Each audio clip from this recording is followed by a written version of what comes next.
বাংলার প্রসিদ্ধ রথগুলির মধ্যে অন্যতম হুগলির বলাগড়ের গুপ্তিপাড়ার রথযাত্রা। গুপ্তিপাড়ার রথযাত্রার একটি নিজস্ব বিশেষত্ব হলো ভান্ডার লুট, যা দেশের মধ্যে অন্যতম।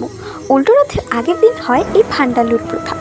গুপ্তিপাড়ার ভগবান জগন্নাথ দেব মাসির বাড়িতে এই অনুষ্ঠানটি অনুষ্ঠিত হয়, যেখানে শত শত ভক্ত ভোগ লুট করার জন্য জড়ো হয়।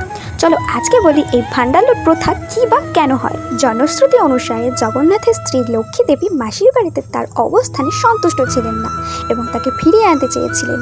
লক্ষ্মী দেবী জগন্নাথকে ফিরিয়ে আনতে গিয়েছিলেন মাসির বাড়িতে, কিন্তু তিনি সেই অসাধারণ খাবারের ভোজে ডুবেছিলেন এবং ফিরে না আসার সিদ্ধান্ত নেন। ফিরে এসে লক্ষ্মী একটি পরিকল্পনা করেন এবং বৃন্দাবন চন্দ্র এবং কৃষ্ণচন্দ্রের সহায়তায় জগন্নাথের মাসির বাড়ির রান্নাঘরে হামলা চালানোর সিদ্ধান্ত নেন। পরের দিন লাঠি হাতে সজ্জিত একদল লোক রান্নাঘরে লুট করে জগন্নাথকে এক সপ্তাহ ধরে যে আশ্চর্যজনক ভোগের আয়োজন করা হচ্ছিল তা থেকে বঞ্চিত করা হয়। আর কোনো উপায় না পেয়ে তিনি রথ নিয়ে পরের দিন বাড়ি ফেরার সিদ্ধান্ত নেন।